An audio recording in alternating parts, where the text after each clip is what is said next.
جتنے کائنات کے اندر اسباب ہیں کہ جو ہمارے مسائل کو حل کرتے ہیں، اس وقت تک کوئی سبب، کوئی ہیلا، کوئی طریقہ کارگر ثابت نہیں ہو سکتا جب تک اللہ کی مدد شامل نہ ہو۔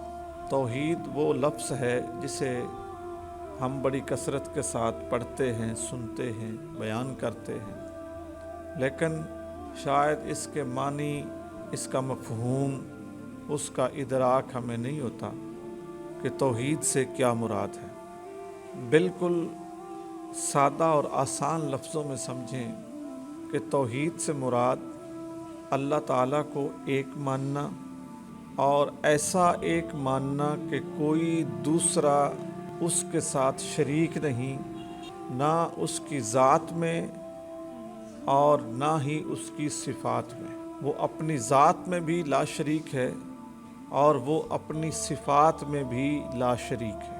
وہی معبود ہے، وہی مسجود ہے، وہی رازق ہے، وہی خالق ہے، قہار ہے، جبار ہے۔ تمام صفتوں کے ساتھ اس کو اس کے سوا سب سے افضل، سب سے اعلیٰ، سب سے بہتر اور تنہا اور یکتا تسلیم کرنا، یہ توحید ہے۔ جو توحید کا عقیدہ ہے، یہ ایک مسلمان کے ایمان کی جان ہے۔ وہ مسلمان جو عقیدہ توحید میں کمزور ہے، سمجھیں کہ اس کا ایمان اور اس کا اسلام کمزور ہے، بلکہ نامکمل ہے۔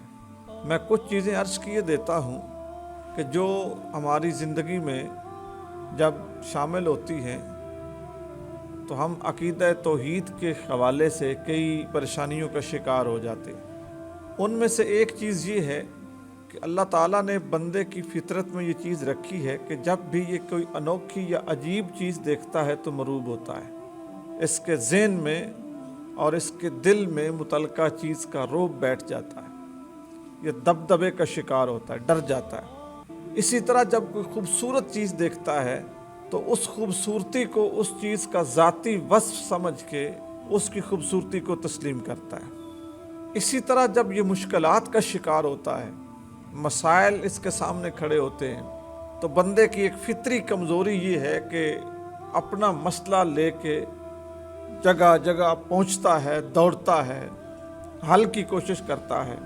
یہ کچھ معاملات ایسے ہوتے ہیں جہاں پر آ کر کمزور ایمان والے شخص کا توحید کے اوپر جو ایمان ہے، جو عقیدہ ہے، وہ متزلزل ہوتا ہے۔ ایک بات سے نشین رکھیں کہ کائنات میں جتنی طاقتیں ہیں، جتنی خوبصورتیاں ہیں، جتنا حسن ہے، جتنے کوئی کائنات کے اندر اسباب ہیں کہ جو ہمارے مسائل کو حل کرتے ہیں، اس وقت تک کوئی سبب، کوئی ہیلا، کوئی طریقہ کارگر ثابت نہیں ہو سکتا جب تک اللہ کی مدد شامل نہ ہو، جب تک رب نہ چاہے۔